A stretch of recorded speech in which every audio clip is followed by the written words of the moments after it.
Welcome back for another video. I'm Eharbad, a free-to-play endgame player in Raid Shadow Legends. Today I'm going to showcase my new Finite 24 team, which, as speed teams go, is relatively budget.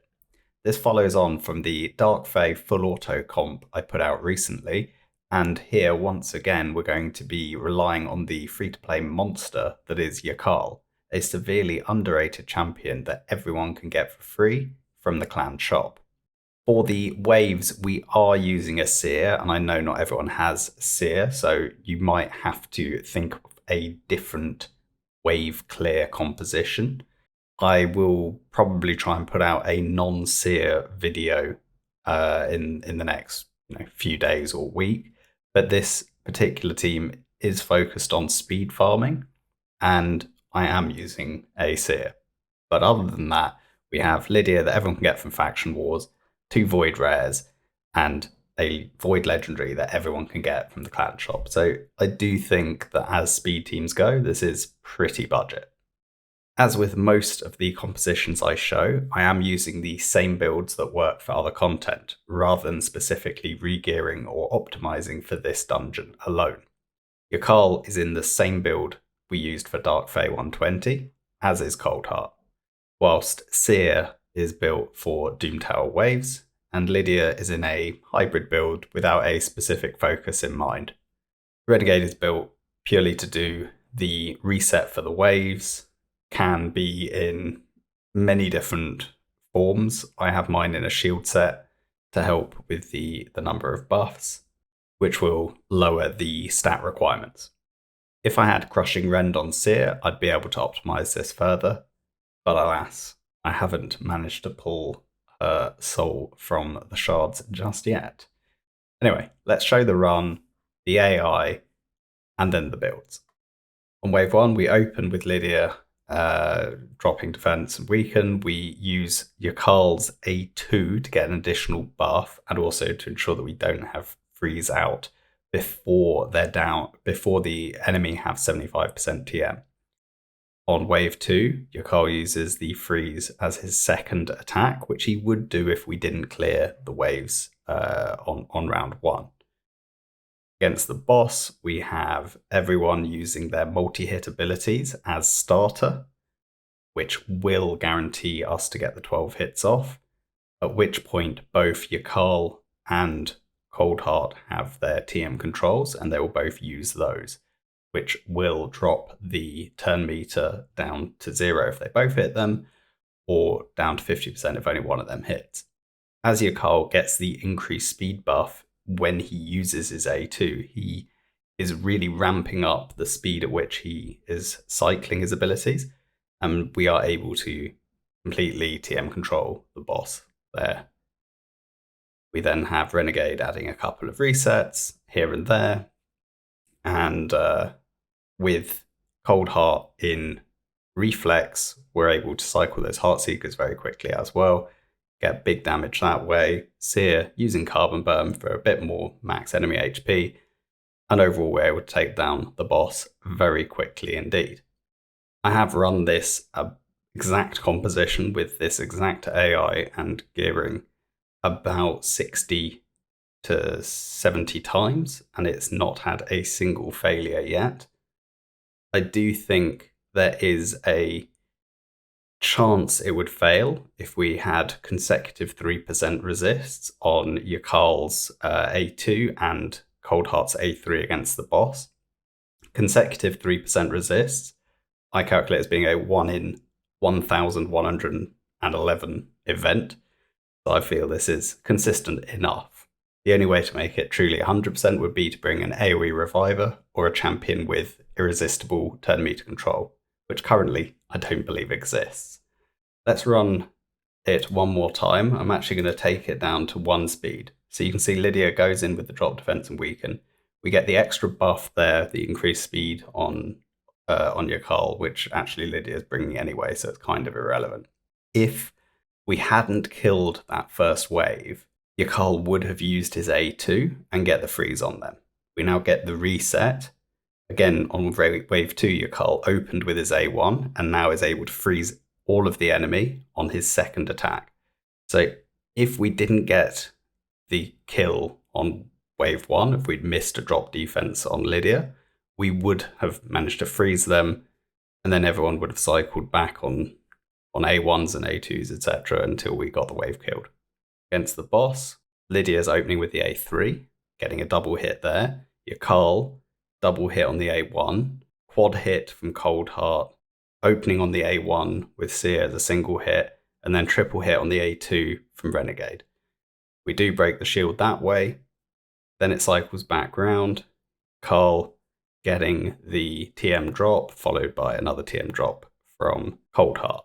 And at that point, we're fully in control, and we're going to kill the boss. It's not going to be a problem. I'll let this one just finish playing out.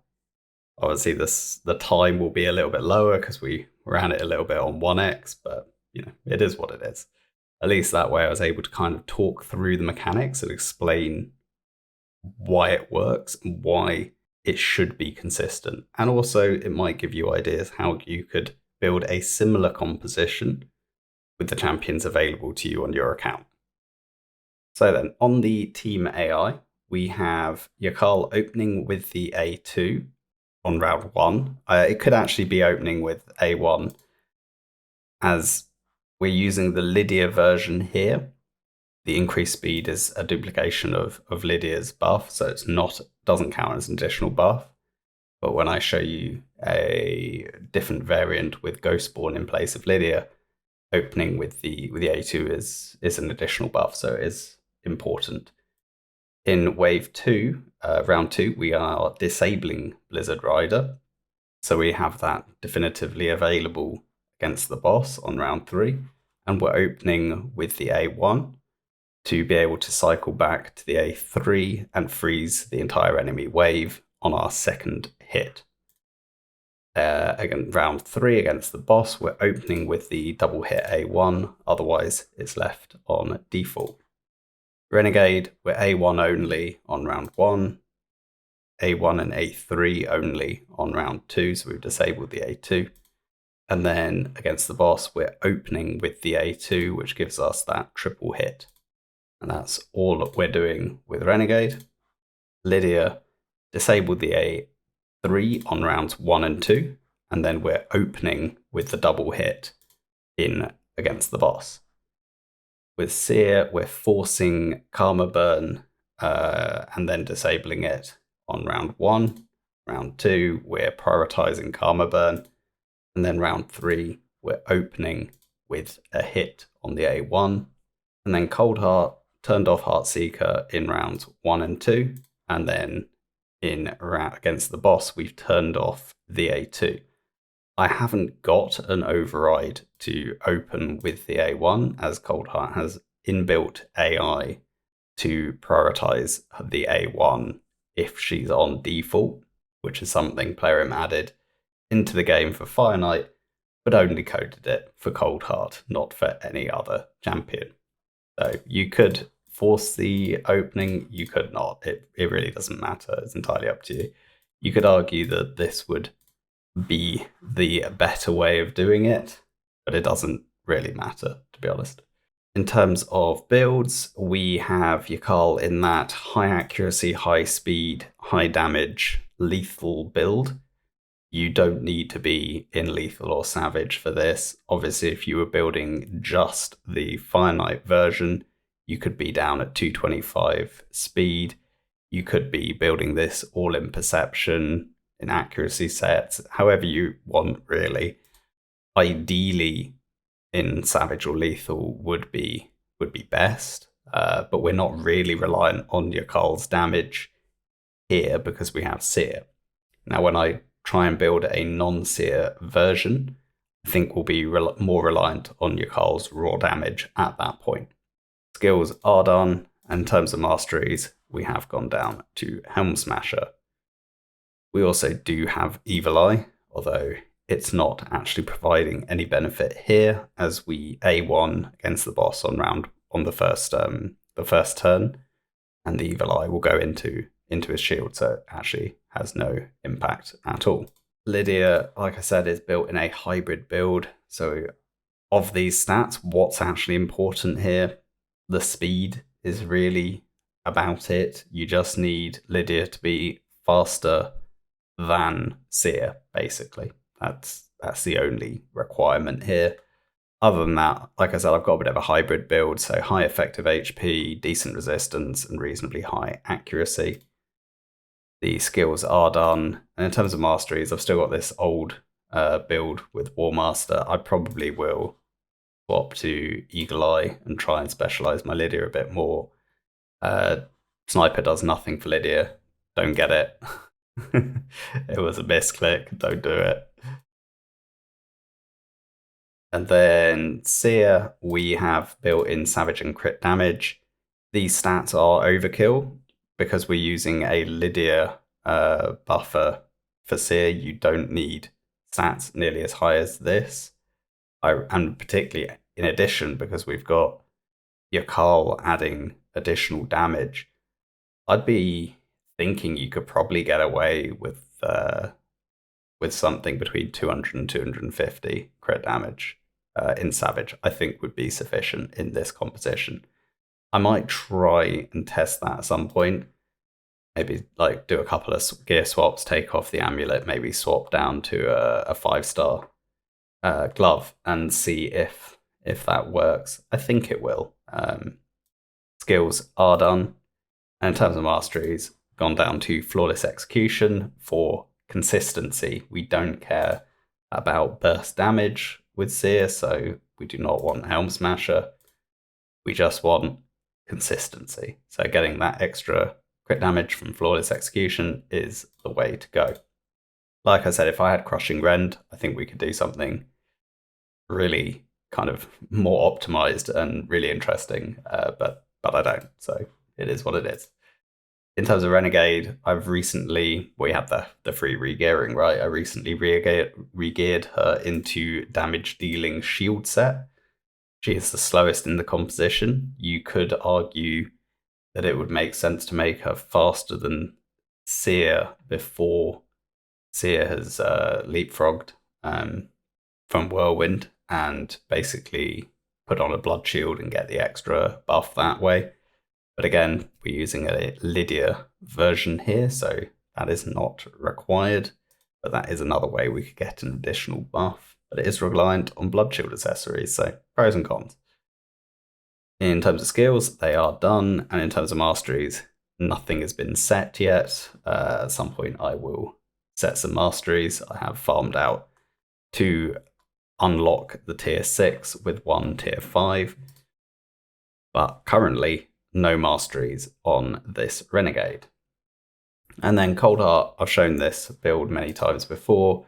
70% crit rate, decent crit damage, around 260.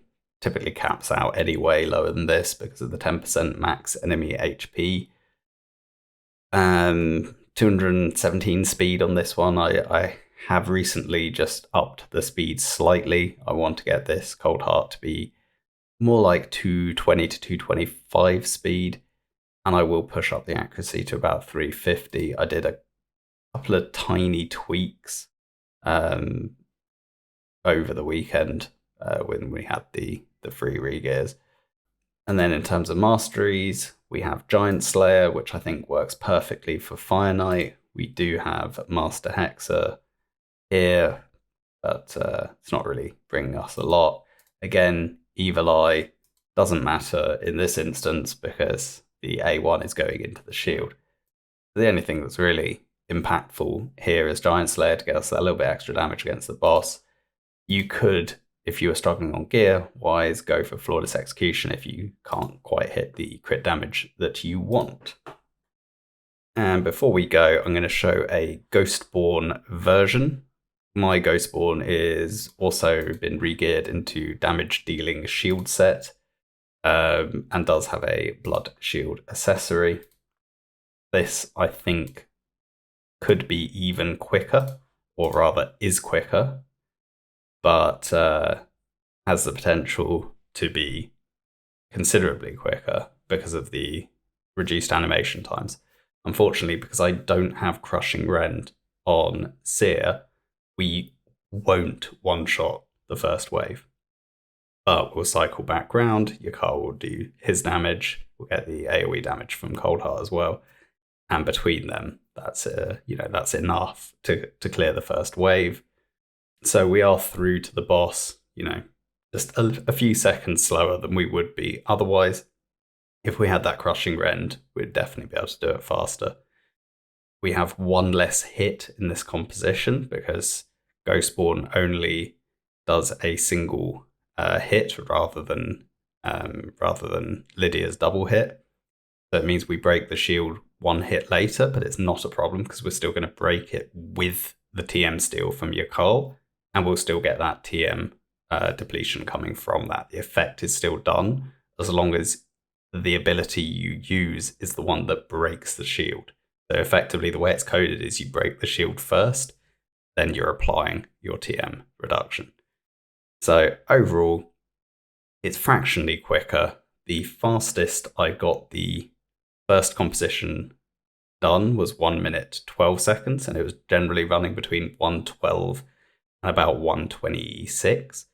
And then this one is that bit faster. It's more consistent because we have much less scope for RNG, partly because the Ghostborn decreased defense is irresistible. So this one's run between 108 and about 118, maybe 115, I think. And I think if we, got lucky with refresh procs, we could get more Heartseekers out. If I had Crushing Rend on Seer, if I had Cruelty on Ghostborn, if I had a few of the Awakenings in addition to what I'm currently able to showcase, I think this could be a sub 1 minute team. And I'm pretty happy with these team compositions. And I hope you guys have enjoyed this video and showing some team compositions that probably there aren't really any other videos about these compositions. No one really seems to spend much time on the level 24 dungeons, even though, in my opinion, they're the most efficient dungeon stage to be farming. The only time I do stage 25s are during CBC, which, funnily enough, starts tomorrow. So I'll be trying this exact team out in stage 25 as well. I'm curious to see how my two new teams perform in stage 25 as well.